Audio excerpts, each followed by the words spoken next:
بسم اللہ الرحمن الرحیم نحمدہ ونصلی علی رسول الکریم اما بعد۔ مقصد دنیا نمازیں پڑھ رہے، مقصد دنیا روزے رکھ رہے، مقصد دنیا حج کر رہے، مقصد دنیا زکوٰۃ دے رہے، مقصد دنیا یہ سب کچھ کر رہے۔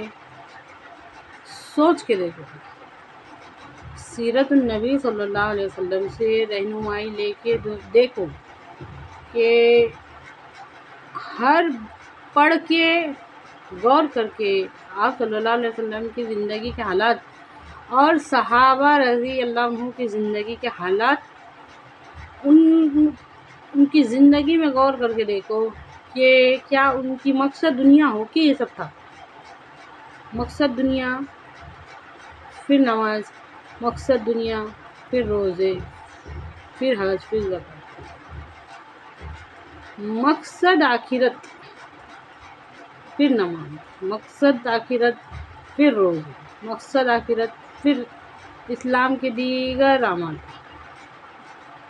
اچھی طرح سے غور کیجیے۔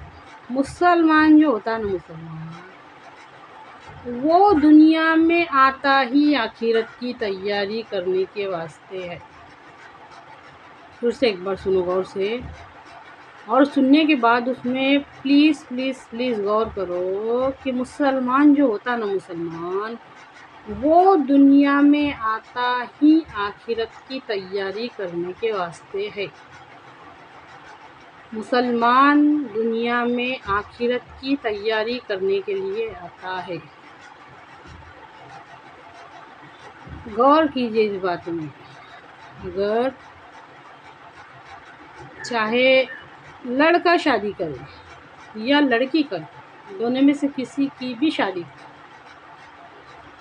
وہ اپنے آپ کے واسطے جو اگلا گھر تلاش کرتے نا کہ میں ایسی جگہ پہ رشتہ کرنا چاہتا ہوں یا چاہتی ہوں، تو یہ بالکل بالکل بالکل جائز ہے۔ جائز ہے کہ وہ دونوں بھی، اگر لڑکا لڑکی میں کچھ دیکھنا چاہتا نا، تو یہ دیکھو کہ وہ میری آخرت کے واسطے کیا تیاری کریں گے۔ کیا اس لڑکی میں یہ گن ہے کہ وہ میری آخرت بنانے میں میری مدد کریں گی۔ اگر لڑکی شادی کرنے، اگر وہ بھی اپنے واسطے کچھ بھلا سوچنا چاہتی نا، تو یہ سوچے۔ بلکہ علماء تو آج کل یہ بھی کہتے ہیں کہ سوال بھی پوچھ سکتی، اگر اپنے ہونے والے شوہر سے پوچھنا چاہتی ہے نا، تو یہ پوچھ سکتی کہ آپ نے میری آخرت کے لیے کیا تیاری کی ہے۔ آپ کے گھر میں میری آخرت کے واسطے کیا ہے، میری آخرت سنورنے کے واسطے کیا ہے۔ اور ان ایسی سوچ رکھنے والوں کے جب بچے پیدا ہوں گے نا، تو وہ جب بڑے ہوں گے نا، تو وہ اس بیس پہ نہیں بڑے ہوں گے جس بیس کے اوپر ہمارے تمہارے ہم سب کے بچے بڑے ہوئے۔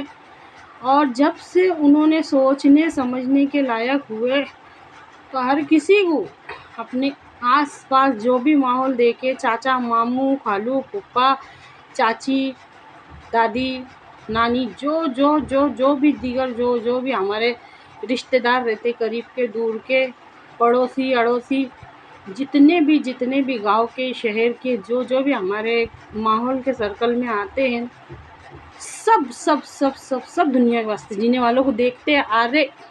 اور ایسا نہیں، بہت سالوں سے دیکھتے آ رہے، اور وہ یہ سمجھنے کو لگے کہ ہم دنیا ہی کے واسطے ہے، اور ہم کو صرف اور صرف دنیا ہی کے لیے کرنا ہے۔ اچھی طرح سے بات کو سمجھیے۔ اگر یہ سوچنے لگ جائیں گے نا نوجوان بچے اور بچیاں، اگر ان کی سوچ یہ بن جائیں گی نا، تو بہت بہت بہت بہت بڑا فرق آئے گا، بہت بڑا فرق آئے گا۔ مسلمان دنیا میں آخرت کی تیاری کرنے کے لیے آتا ہے۔ مسلمان دنیا میں رہ کر آخرت کی تیاری کرنے کے واسطے، مسلمان بنگلے بنانے کے واسطے نہیں ہے، مسلمان جائیداد جمع کرنے کے واسطے نہیں ہے۔ ہمارے اماؤنٹ میں، ہمارے اکاؤنٹ میں، ہمارے وہ جو اعمال نامے ہیں نا، جو اللہ کے پاس محفوظ ہے، اس کے اندر یہ سب چیزوں کی کوئی بھی ویلیو نہیں ہے کہ وہ کل ہماری کسی بھی عذاب سے بچانے کا ہم کو ذریعہ بنے گا، کہ یہ فلاں شخص کے پاس یہ دولت تھی جو اس نے جمع کرا تھا، تو یہ اس کو کسی عذاب سے بچا سکتی؟ ہرگز نہیں بچا سکتے۔ مسلمان دنیا میں آخرت بنانے کے لیے آئے ہیں، اور اس کا طریقہ یہ بتائے قرآن پاک میں اللہ تعالیٰ نے، حدیث میں حضور پاک صلی اللہ علیہ وسلم نے، کہ الذی خلق الموت والحیات لیبلوکم ایکم احسن عملا۔ اللہ تعالیٰ فرماتا ہے ہم ہی نے موت اور زندگی بنائی، کس کی؟ صرف ایک کی نہیں، سب کی ہم نے سب کی زندگی اور موت بنائی تاکہ ان کو آزمائے کہ کون کس سے بہتر عمل کیا آتا ہے۔ یہ ہمارا فرسٹ اسٹیپ ہونا چاہیے، یہ ہمارا پہلا قدم یہاں سے شروع ہونے مانگتا کہ ہماری زندگی کا مقصد ہی یہ، اور ہمارے نبی صلی اللہ علیہ وسلم کا ارشاد ہے کہ میں ہر بھلائی کی تکمیل کے لیے بھیجا گیا ہوں۔ یوں سمجھیے کہ میں ہر بھلائی کو سکھانے کے لیے بھیجا گیا ہوں۔ اچھی طرح سے سمجھیے اس بات کو، یہ کوئی بکواس نہیں ہے، اس میں غور کیجیے کہ اللہ کہنے اور سننے سے زیادہ عمل کی توفیق دے۔